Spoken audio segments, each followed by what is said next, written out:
नमस्कार, मैं हूं आपके साथ श्वेता झा। शाम के बज चुके हैं 7 और 7 गुड न्यूज के साथ हम हाजिर हैं। तो आज हम आपको आज की 7 बड़ी खबर और गुड न्यूज जो है वो बताएंगे। तो सबसे पहले बात आज की सबसे बड़ी खबर यानी सबसे बड़ी गुड न्यूज की कर लेते हैं। देश में चिप क्रांति की शुरुआत होने जा रही है। जी हां, सरकार ने 4 सेमीकंडक्टर प्रोजेक्ट को मंजूरी दे दी है। ऐसे में हमारी जो पहली गुड न्यूज है वो यही है कि सेमीकंडक्टर सेक्टर में सरकार की बड़ी पहल। सरकार ने देश में 4 सेमीकंडक्टर प्रोजेक्ट को मंजूरी दे दी है। सरकार ने 4,594 करोड़ रुपए के निवेश से ओडिशा, पंजाब और आंध्र प्रदेश में स्थापित होने वाली 4 नए सेमीकंडक्टर प्लांट को मंजूरी दे दी है। ये देश में चिप मेकिंग इकोसिस्टम बनाने की भारत की कोशिशों में एक और मील का पत्थर साबित हो सकता है। खास बात यह है कि इन प्रोजेक्ट से हजारों युवाओं को भी रोजगार मिलने की उम्मीद है। सरकार के मुताबिक इन प्रोजेक्ट से इलेक्ट्रॉनिक मैन्युफैक्चरिंग इकोसिस्टम को रफ्तार मिलेगी। केंद्रीय सूचना एवं प्रसारण मंत्री अश्विनी वैष्णव ने इसकी जानकारी देते हुए बताया कि इन परियोजनाओं को इंडिया सेमीकंडक्टर मिशन के तहत मंजूरी दी गई है। सरकार ने 4 सेमीकंडक्टर प्लांट्स को स्वीकृति दी है, जिनकी स्थापना ओडिशा, पंजाब और आंध्र प्रदेश में की जाएगी। भुवनेश्वर में सिलिकॉन कार्बाइड सेमीकंडक्टर प्लांट स्थापित किया जाएगा, जिस पर सिक्सम प्राइवेट लिमिटेड 2066 करोड़ रुपए का निवेश करेगी। और ऐसा में ही एक 3D ग्लास मैन्युफैक्चरिंग प्लांट भी स्थापित होगा, जिस पर इंटेल और लॉकहीड मार्टिन कंपनी 1943 करोड़ रुपए का निवेश करेगी। आंध्र प्रदेश में चिप पैकेजिंग प्लांट को भी मंजूरी मिली है। इसमें advance system in package technologies private limited 468 crore रुपए का निवेश करेगी। यहां हर साल 9.6 करोड़ चिप की मैन्युफैक्चरिंग होगी। पंजाब में 117 करोड़ रुपए के निवेश वाली सेमीकंडक्टर परियोजना को भी मंजूरी दी गई है, जिसकी स्थापना इलेक्ट्रॉनिक पुर्जे बनाने वाली कंपनी CDIL करेगी। इस प्लांट में सालाना 15.8 करोड़ चिपों का मैन्युफैक्चरिंग किया जा सकेगा। सरकार के इस कदम से देश में चिप मैन्युफैक्चरिंग को बढ़ावा मिलेगा। आइए सुनते हैं इस पर क्या कह रहे हैं रेल मंत्री अश्विनी वैष्णव। उड़ीसा में सिलिकॉन कार्बाइड का प्लांट, सिलिकॉन से सिलिकॉन कार्बाइड की तरफ पूरी दुनिया भर में एक नया मूवमेंट चल रहा है। सिलिकॉन कार्बाइड एक स्ट्रैटेजिक जरूरत है देश की। ये plant silicon carbide semiconductors manufacture करेगा। उड़ीसा के भुवनेश्वर में लग रहा है। बहुत ही एडवांस्ड प्लांट है। बहुत ही इसमें रिसर्च का काम रहेगा। IIT भुवनेश्वर में 45 करोड़ रुपीस के इन्वेस्टमेंट से रिसर्च की यूनिट भी बनी है, जिनको बहुत अच्छी सक्सेस मिली है। अभी करीब 2000 करोड़ का इसमें इन्वेस्टमेंट है, 2066 करोड़ का, और 96 मिलियन चिप्स की इसकी कैपेसिटी है साल की। दूसरा प्लांट लग रहा है 3D ग्लास। 3D ग्लास आज की तारीख में दुनिया की सबसे एडवांस्ड पैकेजिंग टेक्नोलॉजी है। इस यूनिट में इंटेल का इन्वेस्टमेंट भी है। करीब करीब दुनिया की बड़ी कंपनीज हैं, उन सब का इसमें यूनिट में इन्वेस्टमेंट आने वाला है। इसका उपयोग एरोस्पेस में, डिफेंस में, रडार्स में, वायरलेस में और हाई पावर कंप्यूटिंग की जो रैक्स होती है उसमें लगेगा। देश में जल्द ही रेल की पटरियों पर हाइड्रोजन ट्रेन दौड़ती नजर आएगी। रेल मंत्री ने ऐलान किया है कि देश हाइड्रोजन ट्रेन का स्वागत करने के लिए तैयार है। ऐसे में जो हमारी दूसरी गुड न्यूज है वो यही है कि पटरी पर दौड़ने के लिए तैयार हाइड्रोजन ट्रेन। देखिए, हाइड्रोजन ट्रेन की पहली रैक चेन्नई की इंटीग्रल कोच फैक्ट्री में तैयार हो चुकी है और अब इसका ऑसिलेशन ट्रायल होने जा रहा है। हरियाणा के जींद में हाइड्रोजन फ्यूल प्लांट का भी 95% काम पूरा हो चुका है।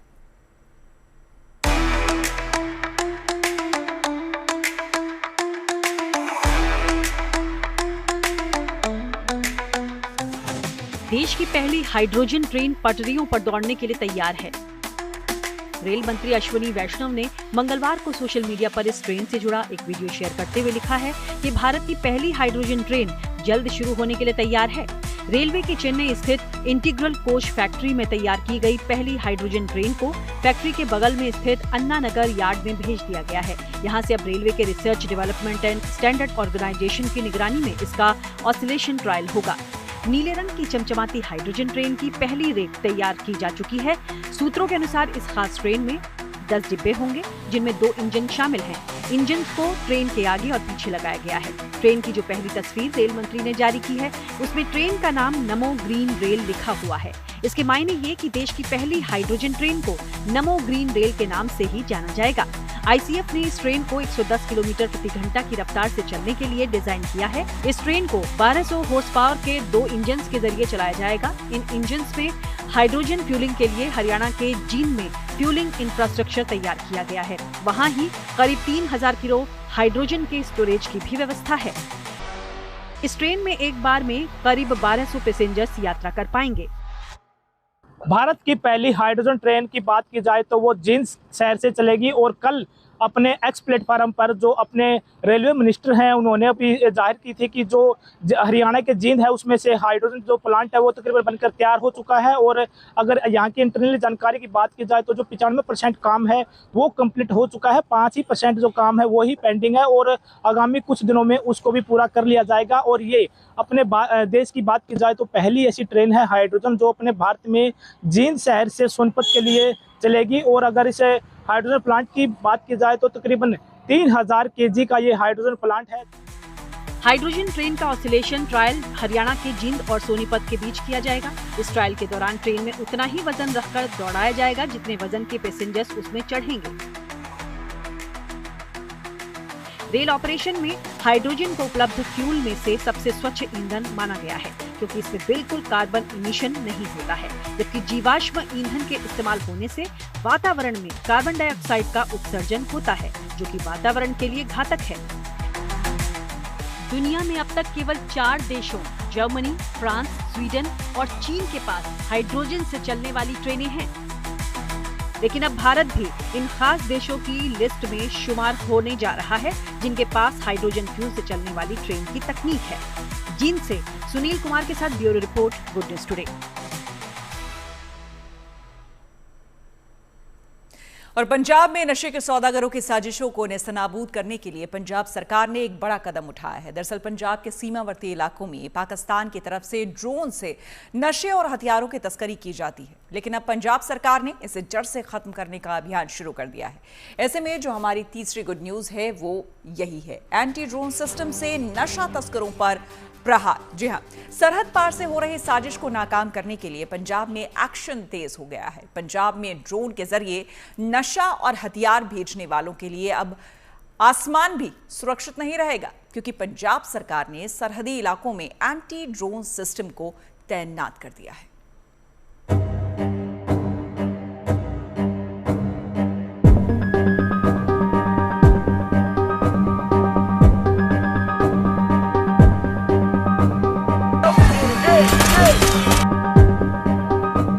बॉर्डर पार से आ रही नशे की हर साजिश पर अब सीधा प्रहार। ड्रोन के जरिए पाकिस्तान से भेजे जा रहे नशे का अब हवा में ही होगा अंत। पंजाब में एंटी ड्रोन सिस्टम से खाक होगी हर नापाक साजिश। बॉर्डर पार होने वाली नशा तस्करी को जड़ से खत्म करने के लिए पंजाब सरकार ने कमर कस ली है। भगवंत मान सरकार ने नशा तस्करों के नेटवर्क को जड़ से खत्म करने के लिए एक बड़ा अभियान शुरू किया है, जिसमें उन्होंने तकनीक के जरिए नशे के कारोबार पर लगाम लगाने के लिए सीमावर्ती जिलों में एंटी ड्रोन सिस्टम को इंस्टॉल करना शुरू कर दिया है। पंजाब में नशा कारोबारियों को पाकिस्तान में बैठे नशे के तस्करों से बड़ी मदद मिलती है। सीमा पार नशे के तस्कर पंजाब में ड्रोन के जरिए नशे की खेप सप्लाई करते हैं और यहाँ पर मौजूद नशे के कारोबारी नशीले पदार्थों को पूरे राज्य में भेजते हैं। ऐसे में अब पंजाब सरकार ने इन ड्रोन्स के विनाश के लिए राज्य के अलग अलग इलाकों में एंटी ड्रोन सिस्टम को तैनात किया है। एंटी ड्रोन सिस्टम की पहली तैनाती तरन तारण में की गई है। इस वक्त हम बॉर्डर के इलाके में हैं पंजाब में, और ऑपरेशन सिंदूर के बाद किस तरह पंजाब पुलिस और पंजाब सरकार ने भी अपनी मुहिम बढ़ाई है, क्योंकि अब लिए गए हैं एंटी ड्रोन सिस्टम, और ये एंटी ड्रोन सिस्टम आपको दिखा रहे हैं। और क्योंकि ये सेंसिटिव है इसलिए हम ज्यादा आपको नहीं दिखाएंगे, लेकिन आपको बता दें EACIL द्वारा ये डेवलप किया गया है और एक बड़ी रेंज बॉर्डर पे ये लगाई गई है। तो आप ये बाहर से सिस्टम देख सकते हैं और यहाँ पे काम है इस रेंज को पकड़ना, और इस रेंज में जो भी किलोमीटर ब किलोमीटर जितने भी ड्रोन आ रहे हैं उनको आइडेंटिफाई करके उनको न्यूट्रलाइज करना। पंजाब सरकार ने गृह मंत्रालय के साथ मिलकर ड्रग्स के खिलाफ बड़ा एक्शन लिया है। ये एंटी ड्रोन सिस्टम ECIL यानी electronics corporation of India limited ने तैयार किया है। फिलहाल पंजाब के तरन तारण में 3 एंटी ड्रोन सिस्टम स्थापित कर दिए गए हैं। पूरे पंजाब में कुल 9 सिस्टम 6 सरहद से जुड़े जिलों में लगाए जाएंगे, जिससे नशे के साथ साथ हथियारों की तस्करी को रोका जा सकेगा। ये पंजाब पुलिस की मॉडर्नाइजेशन में एक ऐतिहासिक क्षण है, एक ऐतिहासिक स्टेप है, क्योंकि जैसे कि हमारे यहाँ पे ड्रोन एक्टिविटी पिछले समय में काफ़ी हुई और ड्रोन के माध्यम से हथियारों का आना, ड्रग्स का आना, इसकी भी काफ़ी वारदातें जो है रिपोर्ट करी गई। तो इसी के लिए हमारी कैपेसिटी को हमने बूस्ट करने के लिए और BSF के साथ कोऑर्डिनेशन में उनकी कैपेसिटी को ऑगमेंट करने के लिए सिस्टम्स हमने बनाए हैं। ये मैम पहली बार है कि ये जो सिस्टम्स हैं, इस तरीके के सिस्टम्स को हमने एक व्हीकल के ऊपर इंटीग्रेट किया है, जो कि पंजाब पुलिस की security wing, law and order wing ने मिलकर किए हैं। तो ये इन व्हीकल्स की स्पेशलिटी है कि ये कहीं भी किसी भी एरिया में सेकंड लाइन ऑफ डिफेंस पे जाके बॉर्डर में काम कर सकते हैं। इस अत्याधुनिक सिस्टम के जरिए सीमा पार से आने वाले जहर के कारोबार को पूरे तरीके से खत्म करने की कोशिशें जारी हैं। दरअसल पाकिस्तान की तरफ से पंजाब में बड़े पैमाने पर ड्रोन के जरिए नशे और हथियारों की तस्करी होती है। पाकिस्तान की इस नापाक साजिश को सीमा सुरक्षा बल और पंजाब पुलिस लगातार नाकाम करती रही है। 2024 में पंजाब पुलिस ने सीमा पार से आने वाले 294 ड्रोन्स को मार गिराया था और इस साल जनवरी से जुलाई के बीच अब तक 175 ड्रोन्स को नेस्तनाबूद किया जा चुका है। सीमा पार से पंजाब में नशा भेजने के लिए अब छोटे चीनी ड्रोन्स इस्तेमाल किए जा रहे हैं। पाकिस्तानी तस्करों ने अपनी रणनीति में बदलाव किया है। बावजूद इसके उसकी साजिश को एंटी ड्रोन सिस्टम के जरिए कामयाब होने नहीं दिया जा रहा है, क्योंकि पाकिस्तान की ड्रोन साजिश को खत्म करने का सॉलिड प्लान तैयार कर लिया गया है। ये काफ़ी केपेबल सिस्टम है और इसके अंदर मल्टीपल डिटेक्शन और मल्टीपल जैमिंग की सुविधा है। लेकिन चूंकि ड्रोन टेक्नोलॉजी जिस तरीके से इवॉल्व हो रही है, वैसे ही एंटी ड्रोन टेक्नोलॉजी भी एक इवॉल्विंग टेक्नोलॉजी है और हर साल दर साल टेक्नोलॉजी जो है और बेहतर करते रहेंगे। एक सेंट्रल PSU से सिस्टम प्रोक्योर करने का बड़ा एडवांटेज ये भी है कि इसमें रेगुलर टाइमली अपडेट्स हमें मिलती रहेंगी।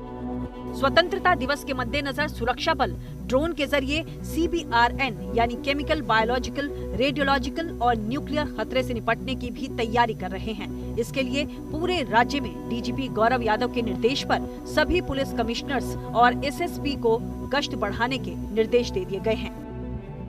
तरन से कमलजीत संधू के साथ bureau report, good news today.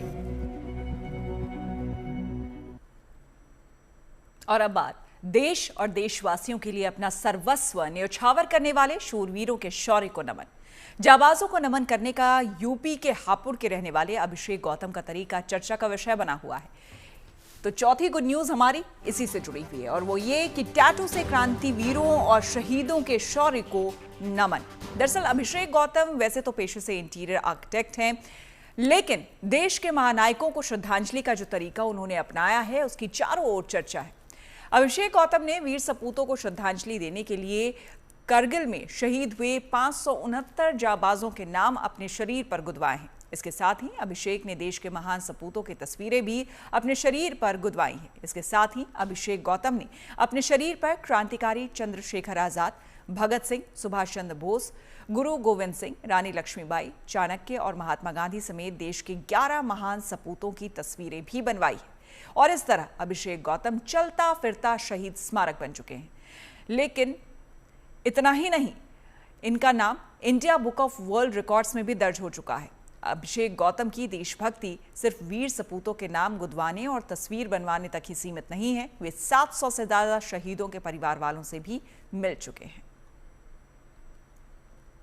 मैं चाहता हूं कि उस 15 अगस्त के बाद भी 16 अगस्त हो, चाहे 17 अगस्त हो, चाहे 18 अगस्त, उसके बाद अगली 14 अगस्त तक भी आप वही भाव अपने मन में बना के रखें। हमारे देश के अमर जवानों के नाम, उनके बलिदान को कभी ना भूलें। और मैं चाहता हूं कि जो आहुति उन्होंने दी है, क्योंकि वो आपसे कुछ लेकर के नहीं गए, आपको अपने प्राणों की आहुति दे करके आपको एक सुरक्षित माहौल दे करके गए हैं। उस सुरक्षित माहौल की इज्जत करते हुए हमें उन्हें हमेशा याद करना चाहिए।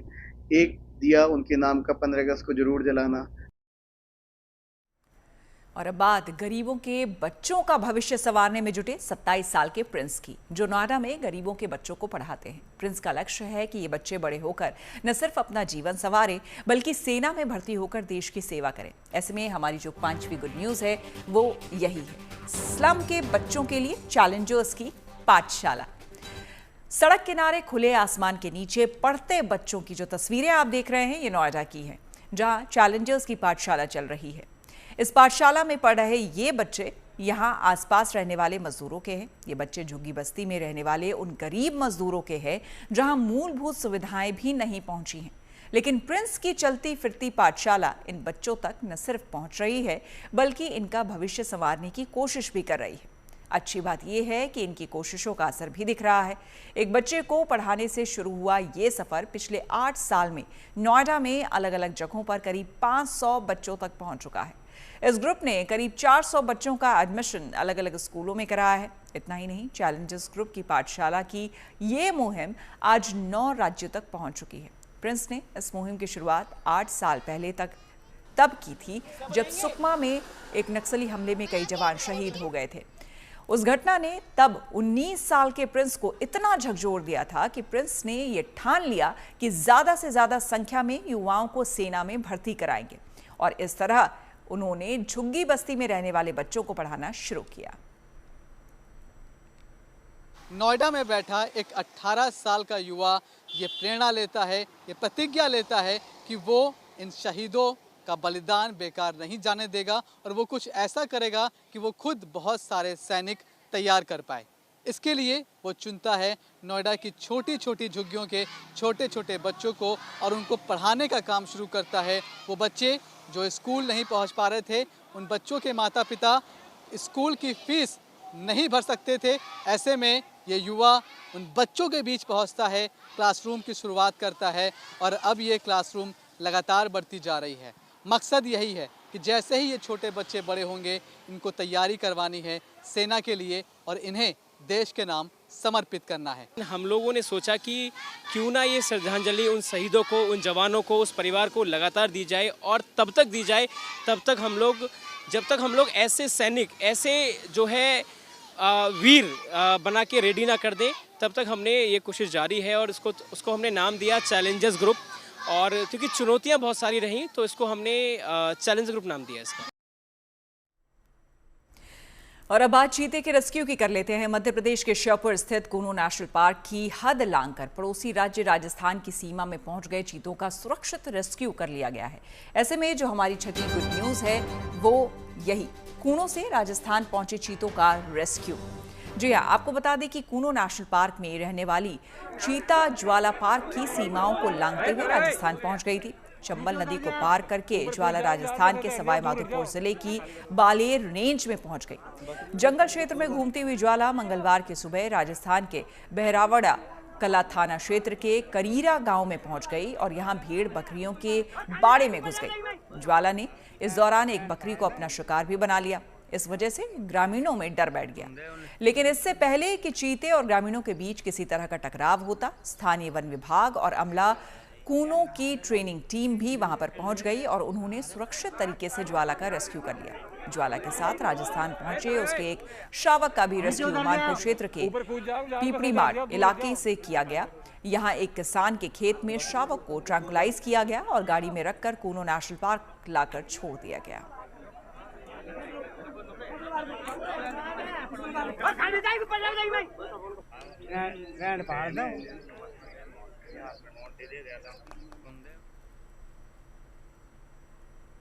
और अब बात आजादी के अमृत महोत्सव की। देश भर में देशभक्ति का जोश है। पूरा देश तिरंगे के रंग में रंगा है। हर शहर, हर गांव, हर कस्बे में आजादी का जश्न मनाया जा रहा है। ऐसे में हमारी 7वीं गुड न्यूज इसी से जुड़ी हुई है। सुई धागे से लिखी जा रही देशभक्ति की दास्तान। जी हाँ, हर घर तिरंगा अभियान जो कि हर जगह देखने को मिल रहा है।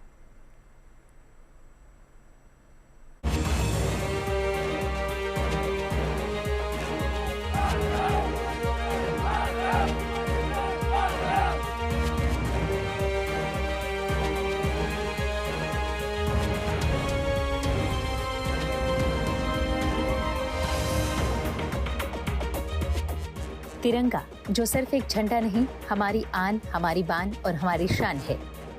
तिरंगा जो हमें आजादी की लड़ाई में दी गई कुर्बानियों की याद दिलाता है और आने वाले कल के सपनों को पूरा करने की प्रेरणा भी देता है। और आज इसी तिरंगे की शान में पूरा देश लिपटा है। क्या गली, क्या चौक चौराहे, हर घर पर तिरंगा लहरा रहा है। हर घर तिरंगा अभियान ने इस स्वतंत्रता दिवस को देशभक्ति के रंग में रंग दिया है। कश्मीर से लेकर कन्याकुमारी तक देश तिरंगों से सजा हुआ है। नेता से लेकर आम नागरिक तिरंगे के साथ आजादी का उत्सव मना रहा है। हर घर तिरंगा अभियान में आम लोगों के साथ साथ राजनेता भी शामिल हैं।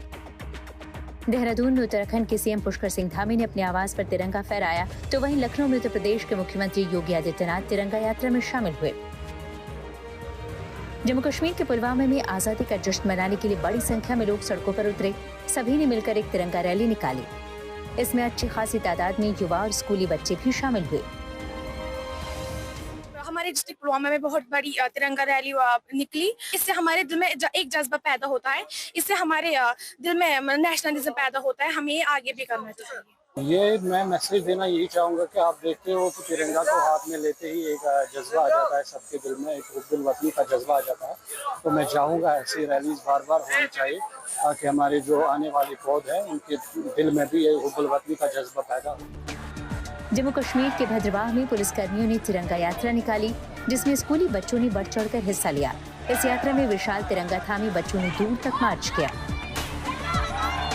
जो ये तिरंगा रैली जो निकाली आज हमने, उसमें सारे स्टूडेंट्स, सारे लोग, सारे मज़हब के, हिंदू हो मुस्लिम हो, कोई भी हो, सब ने तिरंगा रैली निकाली। हमें बहुत ही खुशी हुई। हमारा एक ये है कि हमने पूरे भारत में तिरंगा रैली निकालनी है। पूरे भारत को हमने आगे बढ़ाना है। भारत हमारी शान है, आन बान शान है, सब कुछ। हमें बहुत खुशी हो रही है इसमें पार्टिसिपेट करके। तिरंगा का पैगाम आप देख रहे हैं कि भद्रवाह की सरसब्ज और खूबसूरत वादी से होते हुए हम चाहते हैं कि ये प्यार, मोहब्बत, सद्भावना, अमन, एकता, अखंडता का पैगाम जम्मू कश्मीर के इन पहाड़ियों से, भद्रवाह की इन खूबसूरत वादियों से होते हुए पूरे हिंदुस्तान में ये पहुंचे। डोडा में प्रशासन ने हर घर तिरंगा अभियान के तहत लोगों के घर घर जाकर तिरंगे बांटे। बाजार में दुकानदारों को भी तिरंगे दिए गए। और वहीं दिल्ली की सड़कों पर जब लोग तिरंगा लेकर निकले तो पूरा माहौल देशभक्ति के तरानों से गूंज उठा।